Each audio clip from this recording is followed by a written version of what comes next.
Friends, आज हम Pitt's India act 1784 के बारे में जानेंगे कि पिट्स इंडिया एक्ट क्या है और क्या कारण थे पिट्स इंडिया एक्ट लाया गया।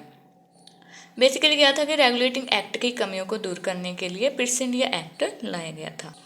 फर्स्ट हम 1780 के बारे में बात करेंगे, जब विलियम पिट नाम का व्यक्ति ब्रिटिश पार्लियामेंट में एंटर हुआ था।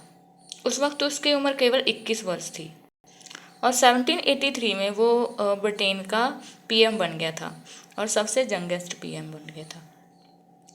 विलियम पिट वो व्यक्ति था जिसकी वजह से जे पिट्स इंडिया एक्ट लाया गया था। बेसिकली पहले क्या था कि रेगुलेटिंग एक्ट के द्वारा ब्रिटिश इंडिया कंपनी की पॉलिसीज को रेगुलेट और सुपरवाइज करना तो शुरू कर दिया था, लेकिन फिर भी कंपनी का कंट्रोल कोर्ट ऑफ डायरेक्टर्स के हाथ में था। British government east India company पर कंट्रोल और ज़्यादा बढ़ाना चाहती थी, इसके लिए पिट्स इंडिया एक्ट लाया गया था। अब हम जानेंगे कि पिट्स इंडिया एक्ट आने के बाद क्या क्या चेंजेस हुए और पॉइंट बाय पॉइंट जानेंगे। फर्स्ट हमारे पास होता है monopoly of trade. Pitt's India act आने के बाद मोनोपोली में कोई भी चेंज नहीं हुआ, जैसे कि पहले केप ऑफ गुड होप के ईस्ट और स्ट्रेट ऑफ मैगलन के वेस्ट की सारी कंट्रीज़ में ट्रेड करने की monopoly east India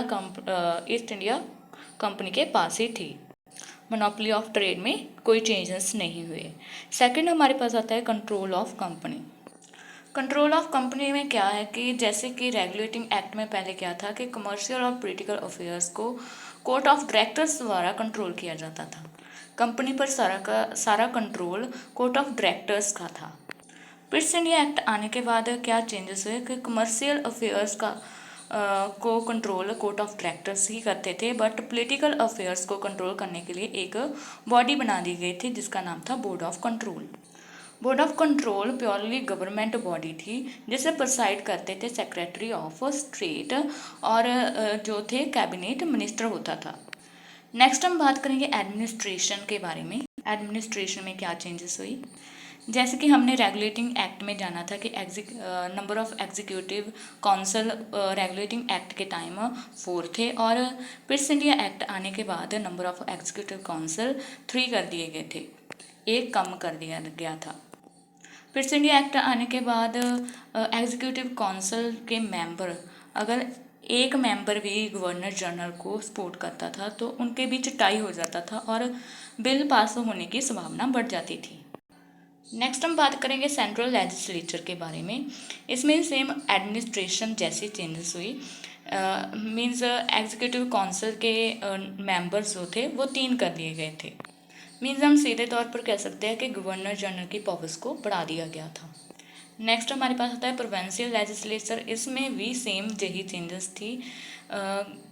executive council के मेंबर्स की गिनती घटाकर 3 कर दी गई थी। नेक्स्ट हमारे पास आता है रेवेन्यू। रेवेन्यू में क्या चेंज हुआ? रेवेन्यू में क्या चेंज हुआ?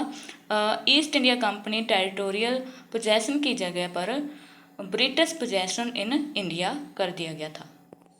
तो फ्रेंड्स, आज हमने जाना पिट्स इंडिया एक्ट क्या है और इस पिट्स इंडिया एक्ट आने के बाद क्या चेंजेस हुई।